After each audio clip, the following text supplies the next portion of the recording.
Oh my God. All right, guys, one more time if you can hear me. Thank you. Okay, Massey's back up.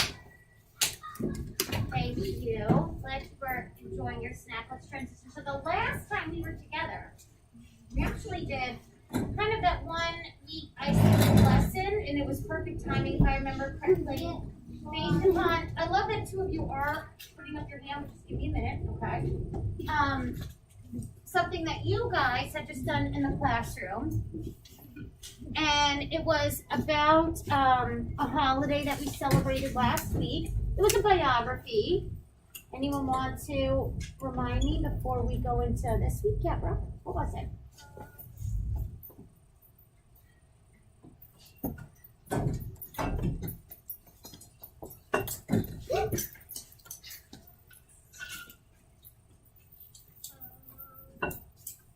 You guys sit on your bottoms. I'd be much more tempted to.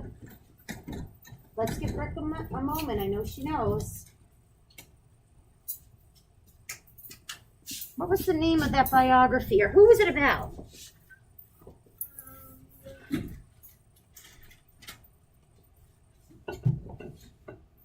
Would you like a helping hand, Brooke? Okay. Let's see. Mr. Fine, you're so nice and calm over there. Broadway. Yeah, very good. That's even the exact title, Balloons Over Broadway. Well done. So, but prior to that, so now let's go back 2 weeks. What unit of study what were we learning about? What type of genre of literature? I see 4 hands that can remember, that can go back those 2 weeks. Mohammed? Macy's Thanksgiving. Well, that was about last week again, Thanksgiving. No, what were we learning about prior to that? Think of the stories we had, the characteristics. Remember, Brianna? Fairy tales? Very good, yes, fairy tales. So, our last fairy tale was, oh, I remember. Anyone else remember? It was a 2-parter. It was the most popular fairy tale we had. Disney. Guys, I think kind of coming down from snack today was a little bit, put that up for me, Brody. Thank you. What was the very last fairy tale? Do you remember, Jillian? Good. Perfect. Yep. Okay. Kayla, this will be for you now. Thank you. Perfect, no problem. Okay. But today we go into related to fairy tales. It's a different type of folk tale. These are called tall tales. And what I really like about this part of the unit, the folk tale unit, the tall tales, is there's so many nice connections that are made between some of your domains of study you do with Miss Griffin and Miss Canan, particularly westward expansion. Raise your hand if you've learned anything about westward expansion. Awesome. Okay. The setting of every tall tale has to do with the westward expansion unit that you already completed. Do you have a question about this or something else? Well, we're going to learn about that in a minute, Joey. It's about, so every time, another characteristic of a tall tale isn't just the setting, it's exaggeration. Have you ever heard that word, exaggeration? Yeah. Okay, so exaggeration is not a lie, but they take some element of truth and they blow it up into a much, much bigger thing. So this character, our first tall tale character that we're going to learn about, his name is Paul Bunyan. And Paul Bunyan, yeah, raise your hand if you've ever heard this story or seen it on TV, or I know every year people do. Okay, so Paul Bunyan was a big person in real life, kind of like larger than life individual, big person, and so they make him look, truly like a giant. So I'm not going to go over the definition of exaggeration yet, because only a few of you seem to know what it was. I think what we'll do is read through the story, and then I'll ask you some questions about it as we go on. All right, hands down. So, okay. Even as a baby, Paul Bunyan was mighty big. How big? Well, he was so big that his parents had to use a covered wagon for his cradle. As you might imagine, young Paul Bunyan had a big appetite. He gobbled up 5 barrels of porridge a day, and his parents had to milk 4 dozen cows every morning and evening just to keep his baby bottle filled. Paul was so big, it caused some problems in the little town in Maine where he grew up. When he sneezed, this is like one of our exaggeration examples, first one.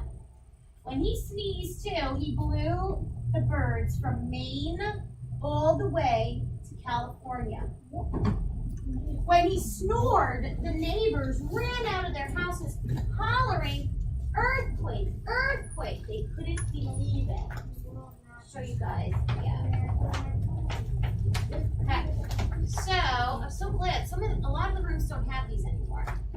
Okay, so here we are. This is Long Island. There's all of New York State. It's quite a big state, actually. Okay. Maine is way up here on the tip kind of the eastern coast of the United States of America. Girls, you see Julian? There's Maine right there. According to this tall tale, where did Paul Bunyan sneeze like the birds could go all the way to? I'm kind of holding up the world map, which I'll drop in a moment. But according to this, where did it say this kind of myth, legend, you can blow birds all the way to with one sneeze, and if you're sitting nicely? Any? California. So there's Maine, right? All the way across the United States. Here's California. So this is the prime example of exaggeration, and every single tall tale has a lot of exaggeration in it. Based on a character who really did, a person who did exist during frontier days and westward expansion. But then, kind of stories were told about. I'm going to pull back up that map on occasion too. Okay. So let me, Michaela, would you mind just going on to the next slide on my laptop? Because I know I've got multiple computers back there. I never travel flight. Okay, so after that, Paul's father thought it might be better if Paul didn't sleep in town. So he built a cot on a large raft for Paul, and he floated it off the coast.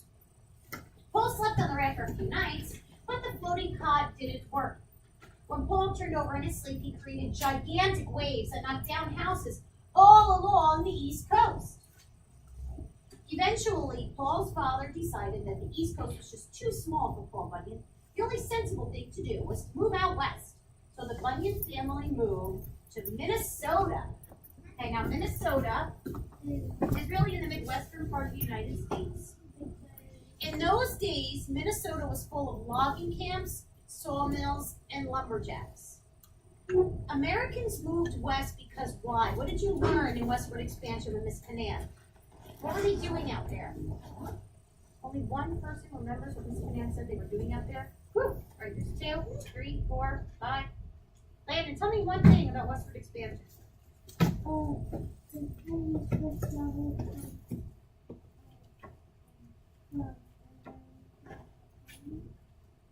Yes. Okay, that's more about the geography piece. That's good. Time. The United States expanded west. That's true. Why, do you think? Did you learn why? No. Tell me something about that expansion, though, Mr. Fine. Tell me something about that expansion, Mr. Fine. Something else that you learned. Okay. And Seth, one more piece of information. Somebody made the wall. Okay.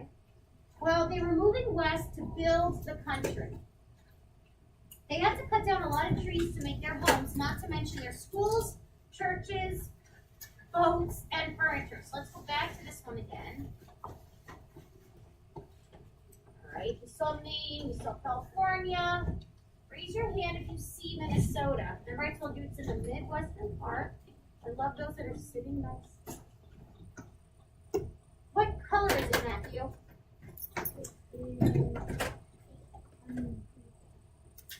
Oh, you're looking at another state in the Midwest with the capital with an M.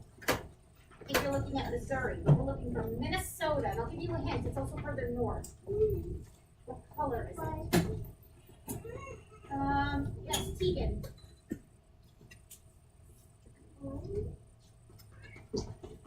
Michigan. Oh, yep, very close. It's very close to Michigan.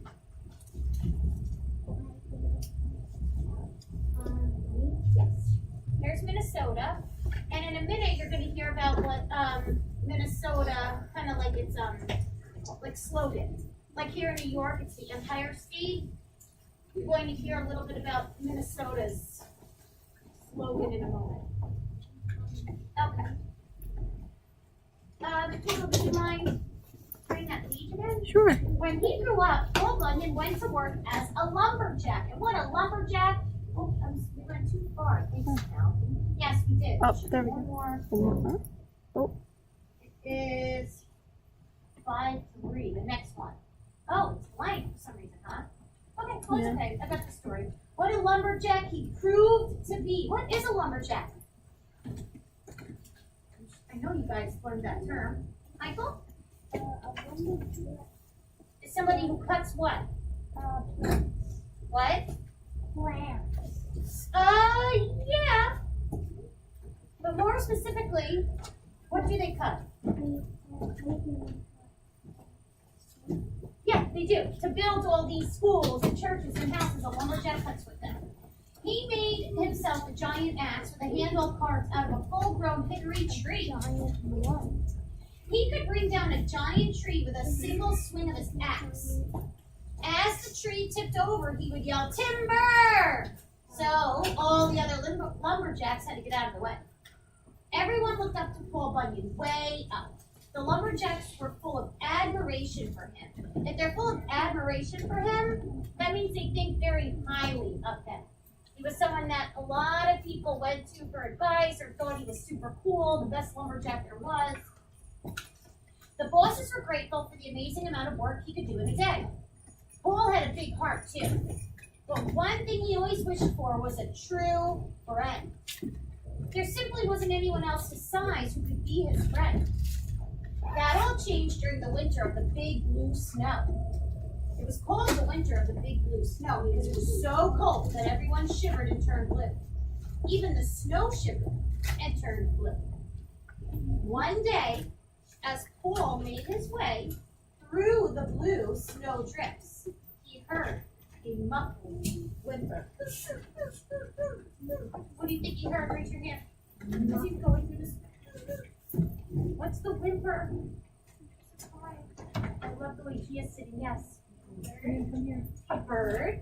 Good guess. That? Well, that's probably what I would say. And I'll take one more guess for Miss Abbott. A fox.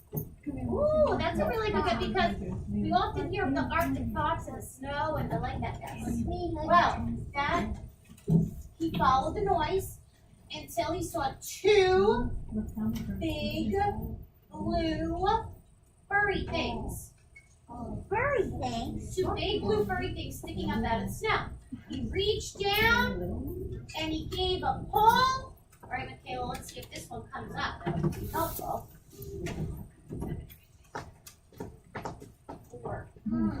It turned out that the two big blue furry things were two big blue ears.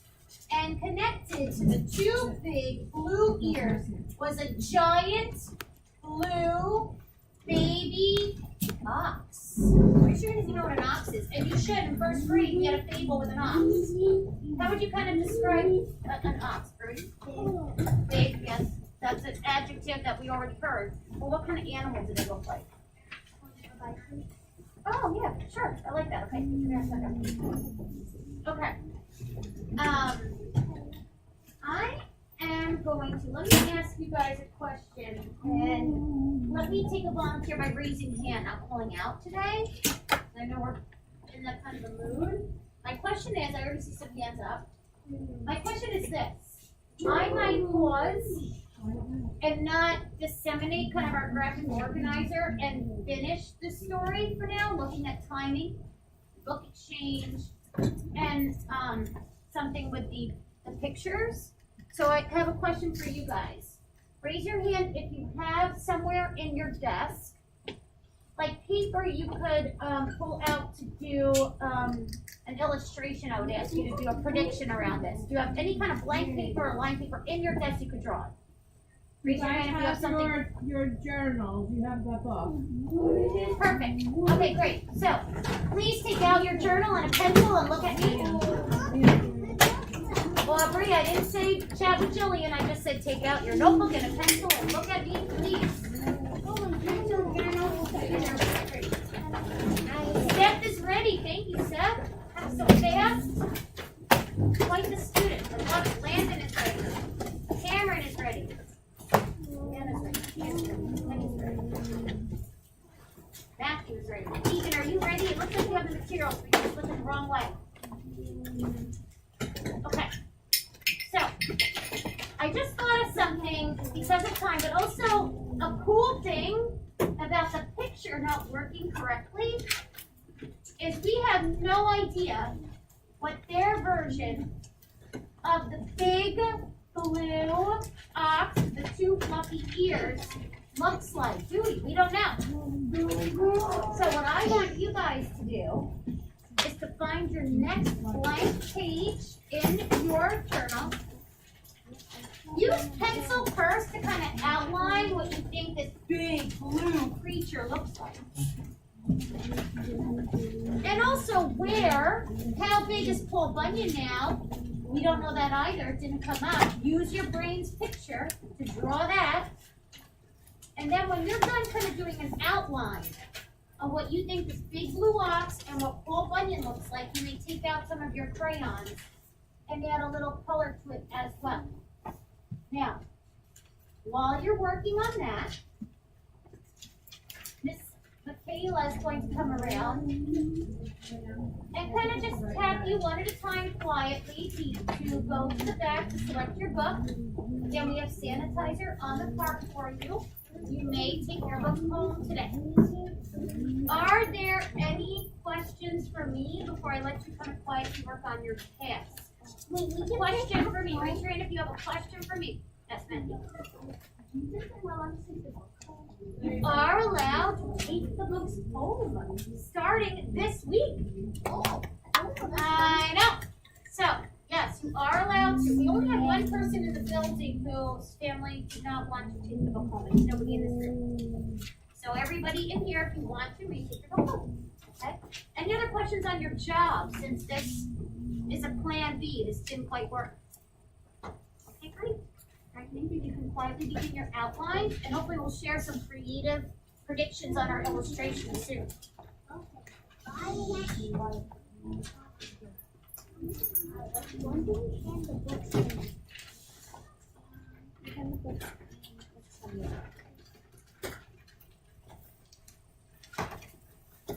Alright, I'm done.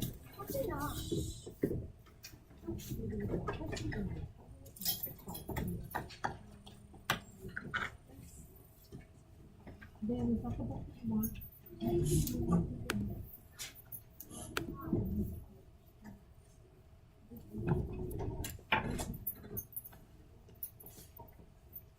Is this the hand sanitizer? Oh, and there's a spray one right there. See the spray one? That's a little faster. Next to my water bottle. Yeah, thanks, Michaela. Not sure what. Let's see here.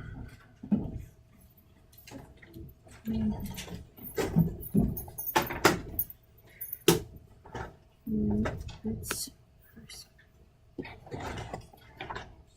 strange, but okay, thank you for trying. Yeah. There we go, it's up now. No. Okay, so boys and girls, I pulled this back up. And at the end, if we have time, we're gonna make some comparisons to this.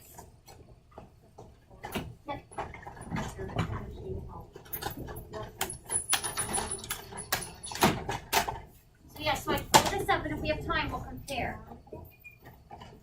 Now remember, we just